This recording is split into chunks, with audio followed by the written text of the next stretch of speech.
안녕하세요. 민경철 목사입니다. 오늘도 잠언의 말씀을 통해 오늘을 살아갈 새 힘과 지혜를 얻는 시간 되면 좋겠습니다. 오늘은 잠언 7장입니다. 제가 읽도록 하겠습니다.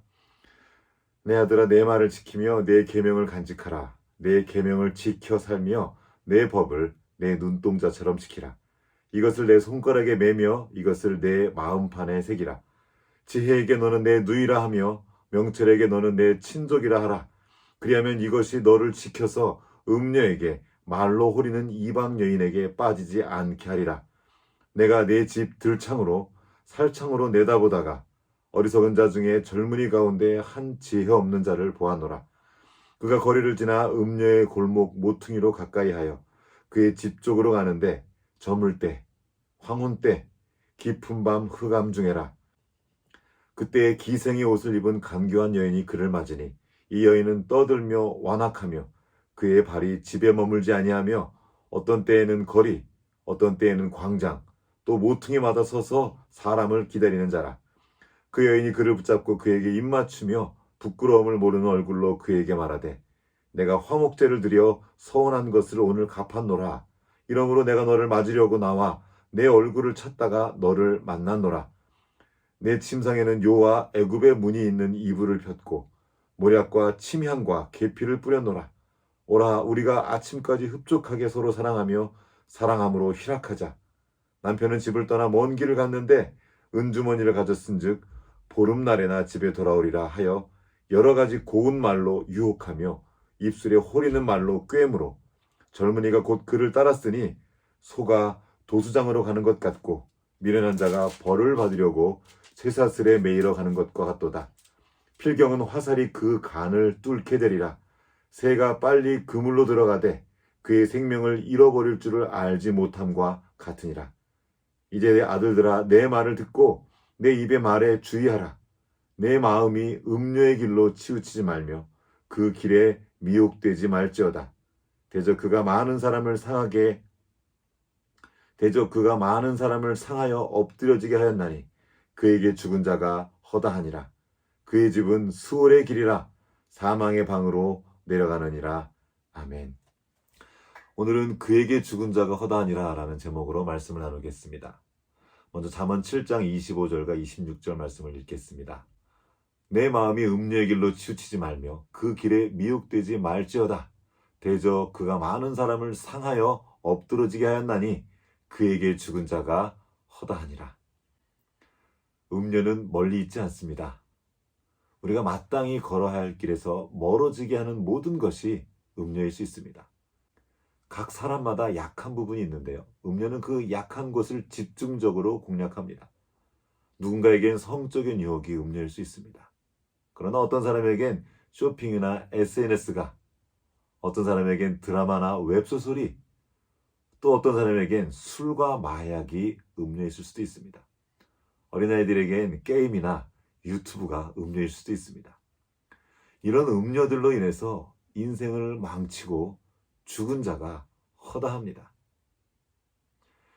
음료는 우리 마음 깊은 곳에 탐심을 보고 그것을 자극하고 달콤한 말로 유혹합니다. 그러면서 괜찮다고 말합니다. 안전하니까 한 번만 더 해봐. 조금만 더 즐기다 가. 괜찮아, 다들 그래.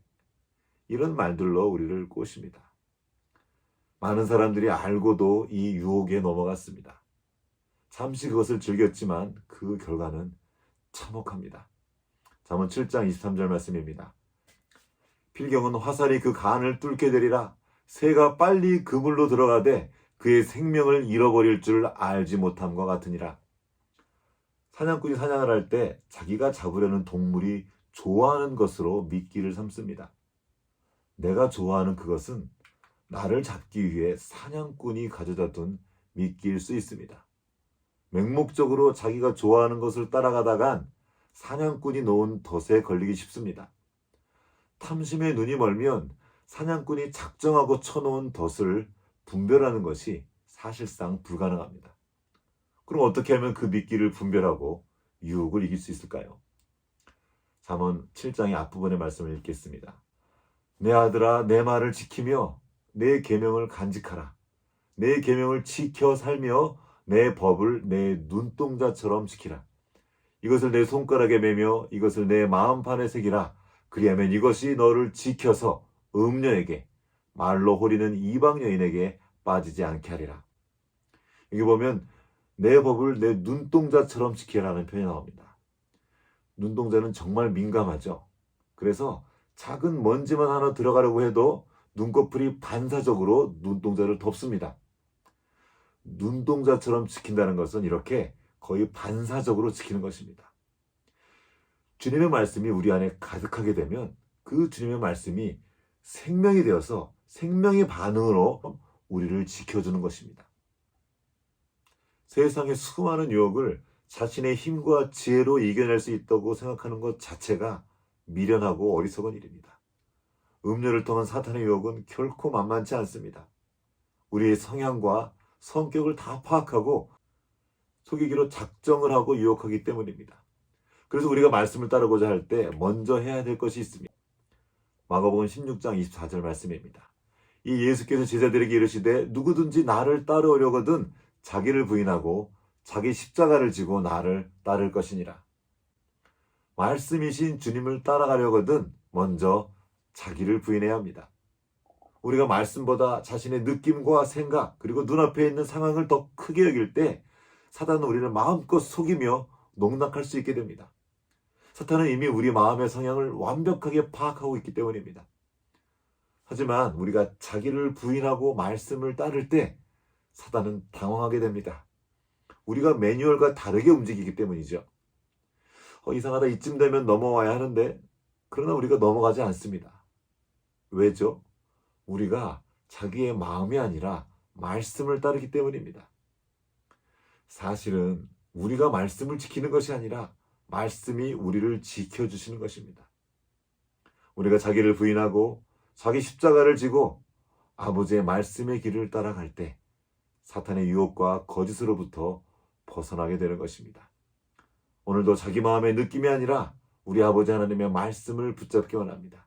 그 말씀 안에 거하며 사단의 모든 유혹으로부터 보호받고 승리하는 하루 되기를 주님의 이름으로 축복합니다.